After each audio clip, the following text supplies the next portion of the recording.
All right, everyone. I think we're about ready to get started here. Irshad, are you all set?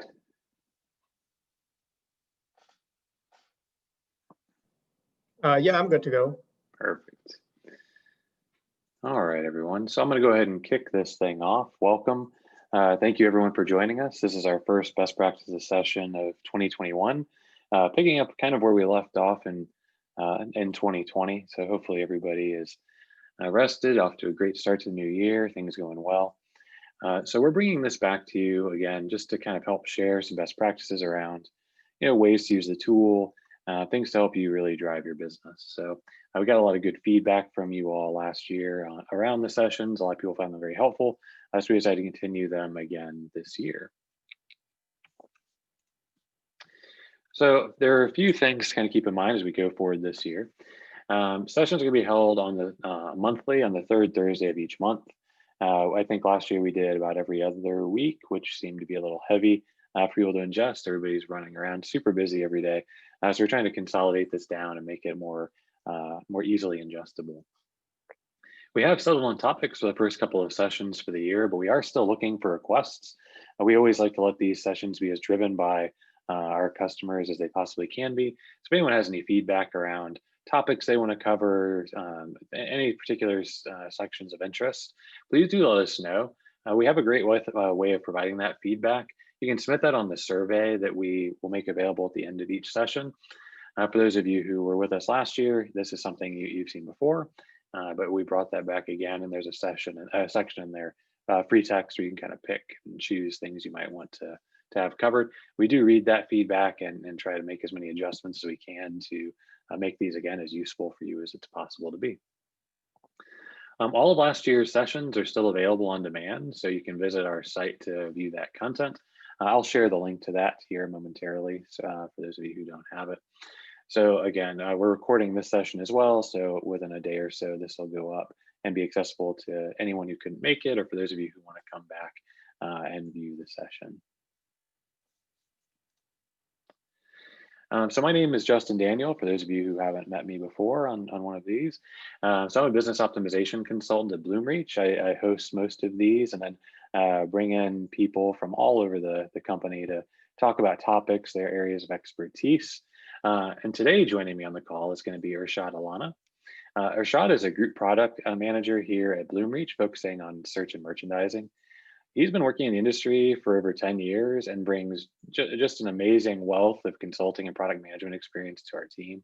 He's managed implementation of our tools on customer websites and has also led product management for the search quality team, focusing primarily on search and personalization products. He's kind of the go-to guy for quite a few topics here, so I'm really excited to have him joining us on the call today. So what is our topic? Providing differentiated experience for segments of customers. What is a differentiated experience? So a differentiated experience is presenting unique experiences to different subsets or segments of users. This can include differentiated products, sort orders, creative, or even left-hand navigation. How can this be accomplished in Bloomreach search and merchandising? There's really two primary ways that this can be accomplished. The first is going to be our primary focus, which is relevance by segment. And this enables you to show different sort orders for different segments of customers using definers such as geography, vertical or account type, so on. These sort orders are algorithmically driven based on user behavior within a given segment, so it really makes them optimized for each of those business users. We also have audience targeting, which is not as specific as that, but it does allow you to create dashboard rules that apply to specific segments. It can be built based on a variety of factors, including device types, so mobile, desktop, tablet, location, URL, or referral URL. Our focus today, as I mentioned, is going to be relevance by segment. So we're going to talk about why we introduced this feature and how it can really help you drive your business. And we're also going to talk about how you can take advantage of this really exciting feature. Speaking on this, as I mentioned, is going to be Irshad, who's going to take it from here. Sounds good. Thanks, Justin. So yeah, before we get started, I'm sure you as Bloomreach customers probably have seen this past slide. Justin, if you'll just hop back over to the previous one. Yeah.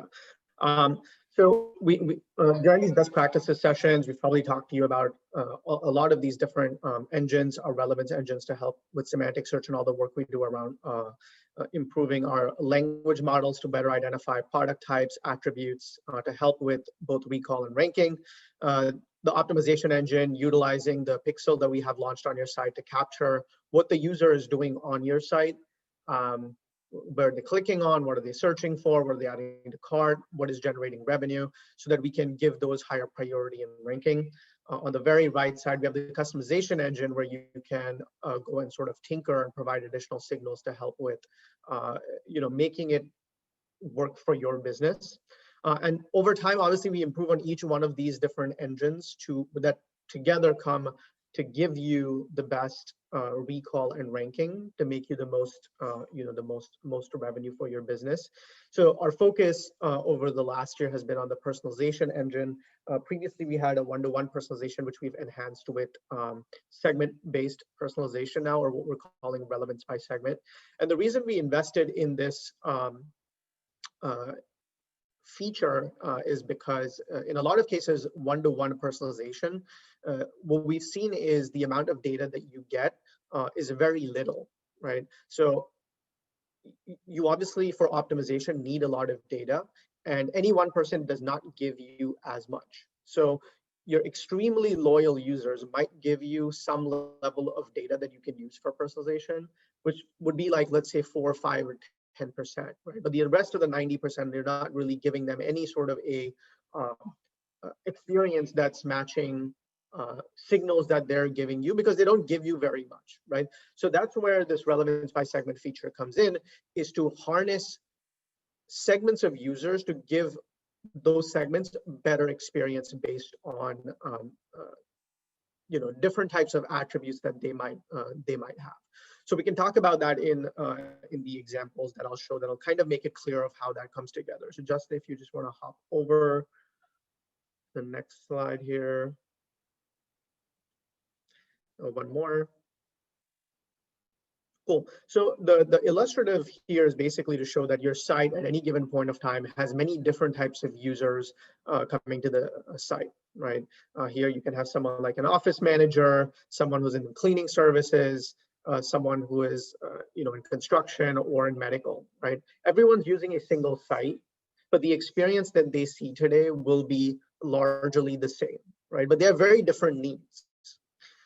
So today, Bloomreach collects all of that information through the pixel and creates one experience for everyone, right? And that's not really optimized, because what a person in the medical field is looking for can be very different than what an office manager, someone in sanitation is looking for, right? And we want to be able to create a more optimized experience because they have diverse needs, and we want to serve products that's going to better serve those diverse needs so that people don't need to make that second search in order to find what they're looking for, and can much more quickly build their basket and convert and check out. So what this feature does, Justin, that if you click over, is to make the Bloomreach system aware of all of these different segments of users, right? You pass that information to us. We use that information to then create an optimized experience for each of these different personas. So rather than having one experience that everyone looks at, you have 4 different experiences, each cater to people in that group, which means that if a medical user comes to your site, they're going to see products ranked based on what other people in the medical segment seem to prefer, versus someone who's coming from office manager is going to see what other office managers prefer, et cetera, et cetera. And that's going to create a much more optimized experience for each of these segments, improve their customer satisfaction, what they buy, how quickly they buy it, which is ultimately going to benefit your website. So Justin, if you want to click over. So this is, again, just another kind of illustrative to show what we're talking about, where previously for any one given query or category, you would see this set of products, right? P1, P2, P3, P4, all the way through P9.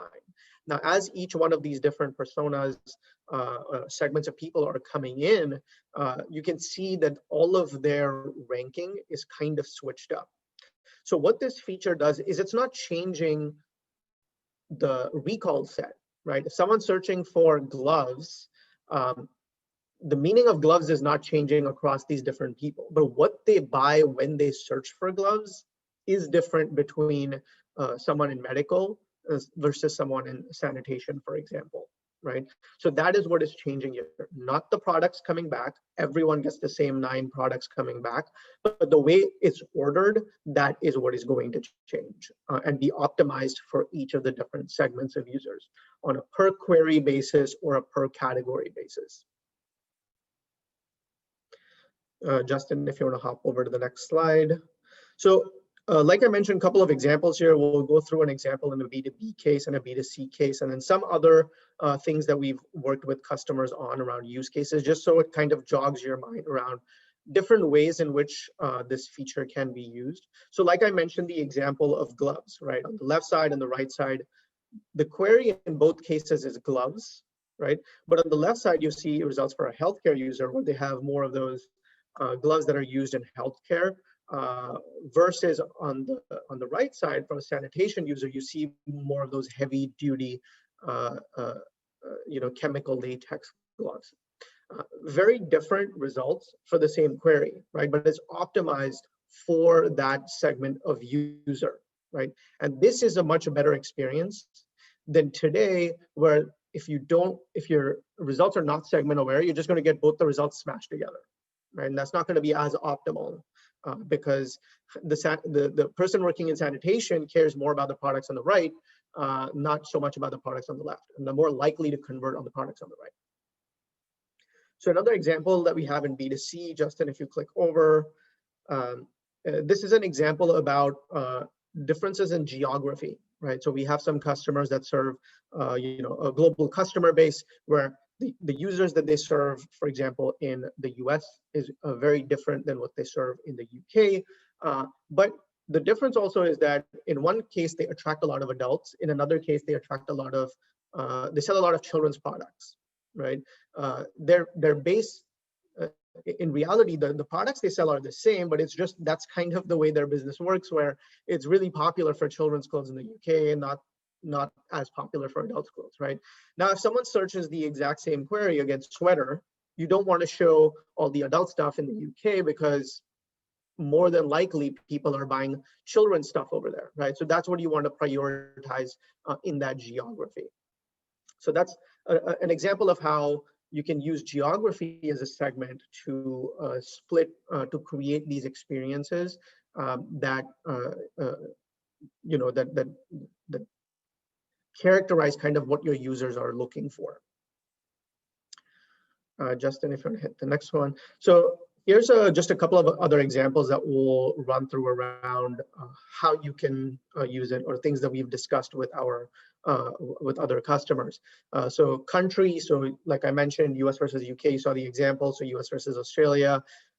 Region, it again does not have to be by specific country. You can create your own regions, and that's a segment that you can send us. Again, just to clarify, these segments are information that we at this point will only consume. We don't build those segments, but we want you to use the data that you have. In a lot of cases, our customers have customer data platforms or other systems where they collect this kind of user segment information, and we want to be able to harness that. So we're giving you the ability essentially to send that to us, and then we can use that for your site optimization. So Middle East versus Eastern Europe, again, very different buying patterns. One might be more conservative versus the other. States, New York versus Florida, might be buying very different things at the same time of the year. Loyalty tiers, we have a customer that has this implemented with loyalty tiers where it's kind of differentiated based on how much that customer buys. So for a customer that buys a lot of very high value products, they're not as budget focused, right? They classify them as like a gold or premium or something like that, versus someone who is kind of just there for the basic needs, not looking to buy the most high-end stuff. And those again are going to see very different results, right? Like if you search for shoes, the person in the base category might see basic shoes needed, versus someone in a high-end tier might see something that's more designer, for example. Occupation preference, we went through the example of healthcare versus sanitation, runners versus weightlifters is just another example, where they might be looking for very different kind of gear. Account-based, so some of our B2B customers have also used this for account-based. If you see a lot of diversity in your what your different accounts buy, a lot of times in ways this kind of ties back to occupation, because you can have an account like in the financial sector versus an account in healthcare, very different things they're looking to buy, but that's another way that we can split it. And the last one's kind of interesting, explicit intent-based. This is one of those things which you might have seen more often, is becoming more popular, where if you go to a site, it'll first ask you kind of what you're looking for, right? And you have some of these gift finders. Sometimes it'll say, hey, I'm looking for a gift for my mother, or a gift for my dad, or a gift for my brother, or I'm working on an indoor project or an outdoor project. And we can use that information to optimize the result set, right? Because the customer has told you like, hey, I'm looking for a gift for my mom today, right? Tomorrow they could come back and select, I'm looking for a gift for my daughter, and be very different kind of result set that you would want to show for maybe the same category or same query. So that's kind of explicit intent based. So the whole point of all of these different use cases is to, again, jog your mind around what kind of data you have, how can you use the data that you have in different ways to optimize the results that's currently being seen on your site. Now, obviously, there's certain things you want to keep in mind. If your segments are very small, don't have as much data, again, this might not be the best feature. So it's just something to keep in mind, where you do want a good chunk of information, so it can inform inform the results well. The whole point of us creating the segment is to try and get as much information as possible, so it doesn't hurt from some of the drawbacks that you get in one-to-one personalization, where you just don't have enough data to make good judgment calls. And like Justin mentioned earlier, this is kind of the automated way of using segments in order to create a, in this case, a segment personalized experience, if you will, versus audience targeting, where there's more management required, right? You create a specific campaign that you're targeting an audience with. This one, the way we've worked with our customers on it is kind of a set it and forget it approach, because most likely your segments might not change as frequently. So if you have like a loyalty tier system or a occupation preference segmentation, it's more than likely not going to change very often. So you kind of set it and forget it and let it kind of do its thing. It's not very heavy maintenance on your side. Versus an audience targeting, it might be a little bit more, but it's a little bit more targeted than what what this might be. Justin, yeah. So from an integration perspective on how exactly you can deploy this, so there's two main integration points. Justin, if you want to hop over to the next slide, the pixel and the API. So all of y'all are Bloomreach customers. There's usually three main integration points to get started on Bloomreach: the pixel, the API, and the feed. This one does not require any feed changes. It only requires pixel and API changes. On the pixel side, basically, this is where we collect the information of what segment those customers belong to. So you already have a pixel. All that's required is send us an additional parameter in that pixel that designates what segment that user belongs to, right? And then we can use that information. Now, some of our customers also have a view ID based implementation. If you do have one of those, and that is a valid segment that you want to use, then you don't need to make any pixel changes. Then you can just use it as is. So pixel is used to collect the information. We do the processing, create the results that are optimized for each of the segments, and then we need to send back the results to you, which we will send back.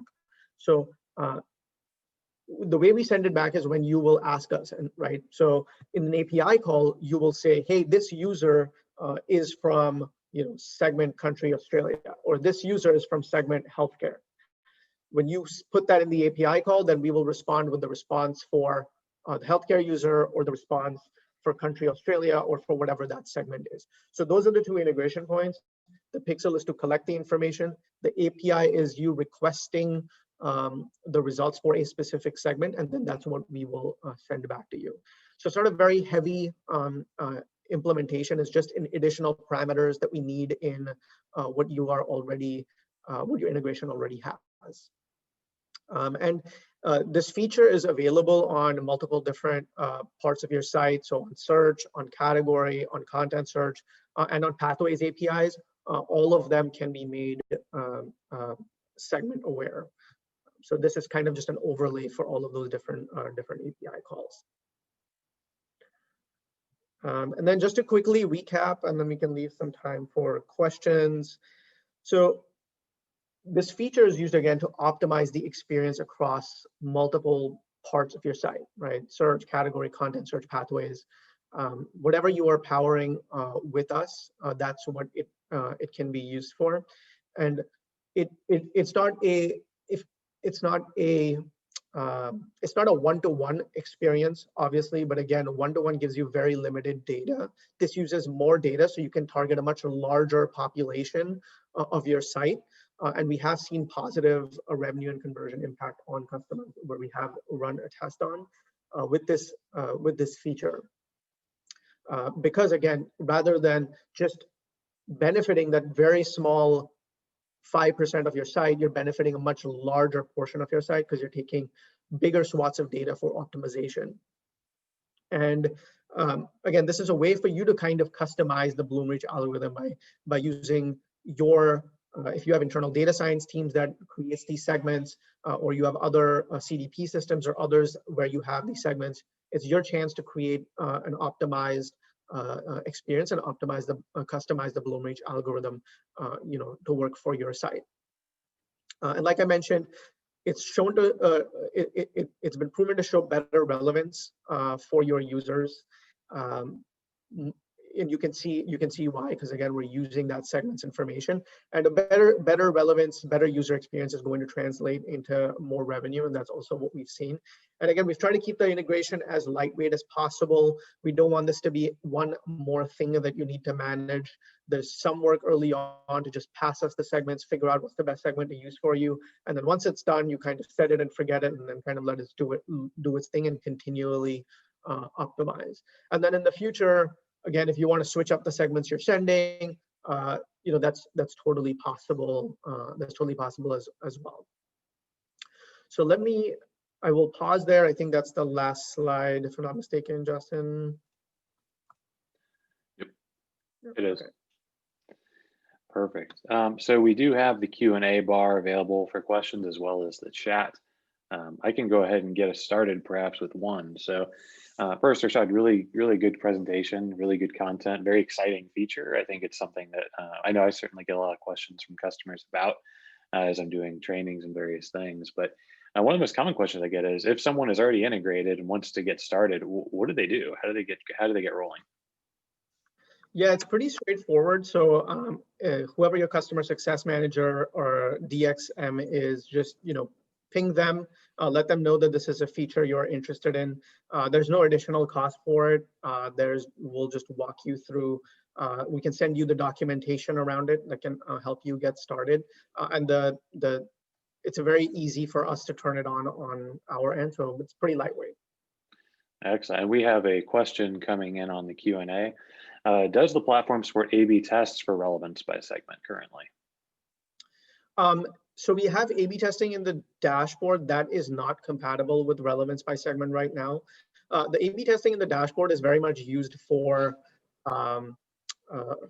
merchandising features that you're testing. This is almost an alteration to like the core algorithm, which is why it's not compatible in the dashboard, because we don't see people constantly testing this over and over again, or at least that's not the feedback we've got this far, or seen how people have used it this far. If you do want to A/B test it, you can, but you need to work with our business services team to help facilitate an A/B test around it. Excellent. Thank you for that. Any more questions from the attendees? All right. Well, I've got one more while people think of anything else they might want to ask here. So, you mentioned you want to make sure you have a good sample size for each segment. The biggest issue with one-to-one personalization being these folks, everyone who visits the site isn't necessarily there, multiple times a day, a week, a month, whatever that might be. Is there a recommendation around the size for creating a segment? Any kind of guidance there? Yeah, that's a good question. It's a little bit of a hard question because it differs quite a bit by website. What generally the advice that we give when selecting segments is one is you generally want to keep it to about maybe 4 to 8 segment values at best. Um, because if you split something by like in 40,000 different ways, right, your data is going to get cut up by 40,000, right? The way we calculate the ranking for each different query or category is on a per product query basis, but now you're adding a per product query segment basis, right? Mm, Now imagine that that score needs to be computed every time for 40,000 different segments. Your data is going to get cut up too much, right? So we wouldn't advise it. We'd advise starting with a smaller number of segments. What that also leads to is, to your point, is more data then gets captured in each of those segments in order to have a bigger impact. If your site is generally an extremely low traffic site, honestly, we would not recommend this feature, just because if the traffic's already very low and you cut up data even more, it's not super beneficial. The other advice I'd give is when selecting segments, because it's the question we get a lot, is keep in mind what distinct personalities come to your site, right? If, like, to give you an example, sometimes people will say, hey, can I segment by, by brand, right? Well, the question is, do people that search for, let's say, Nike brand versus an Under Armour brand, do they show very different affinity across your entire site? Not just in one category, right? Because this is not category specific, but across your entire site, right? If they don't show that kind of affinity across your entire site, then it's not worth it. If someone has a high affinity for Nike shoes, but Under Armour shirts or something like that, right? That's not a good segment then because they're kind of muddled, right? You want to pick something where it's distinct, right? Like the tiers I mentioned is very distinct, where there's certain people that that buy high-priced items. They're going to buy high-priced items across your entire site, right? Versus people that buy more budget-focused are going to buy more of the budget-focused stuff. They're not going to buy like the $1,000 shoe. right.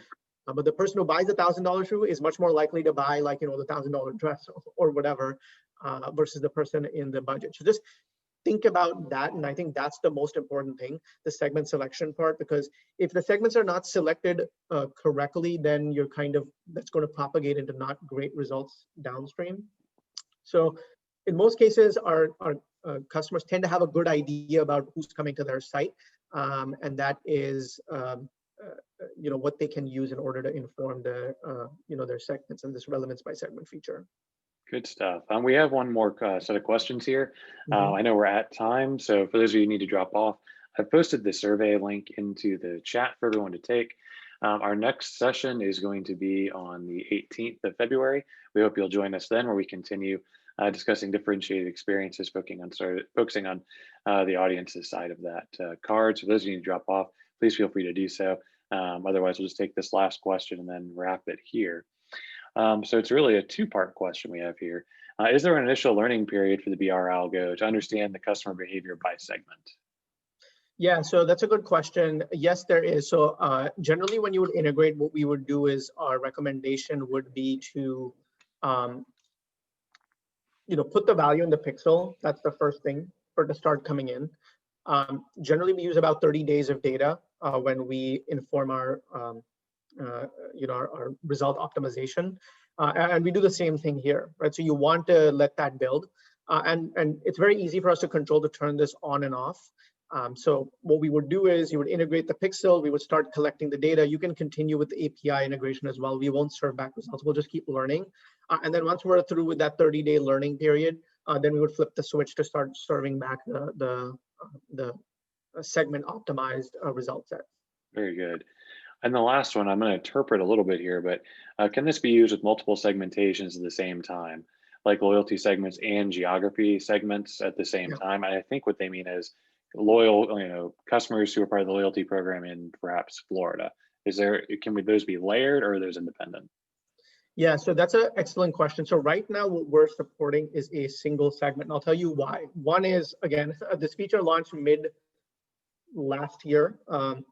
So we just want to see the kind of we just want to see what the kind of adoption is across our different customer base, what the feedback is. Are people asking for a lot of segments? Because what we've seen is people generally get started with one segment and they never get onto that second segment, just because, again, it goes back to the previous answer, is when you're adding multiple layers of segmentations, you're going to start cutting up your data even more, right? So it's not, so we haven't built the ability to use these multiple segments yet. That was on our roadmap. Once again, we see how many people have an interest in it. We'd like to see people get started with those single segments first, and use those learnings to optimize our roadmap. If you want to right off the bat start with something like you said, premium users in Florida, you can always combine those segments on your side, right, and send it to us as a single segment. That's totally fine. In our case, that would just count as one segment. So to some extent, it's controllable on your end, but our advice would be don't split it up too much. Keep the groups a little bit larger to start with, and then kind of you can optimize further if some of your segments are too big and you think there's distinct populations even within those segments. So it's really all about keeping the segments of such a size that there's sufficient data to drive the rankings. Yeah. You want enough data, you don't want to cut it to too much, and you want to make sure that the users within those segments actually do share similar behavior. Perfect. Rashad, thank you so much for joining us today. And everyone who hung in there with us, I hope we answered all your questions. If you do have any additional questions, you can always email business-services@bloomreach.com and someone will follow up with you shortly. So thank you again for joining us for the first session of the year, and we look forward to engaging with you again next month.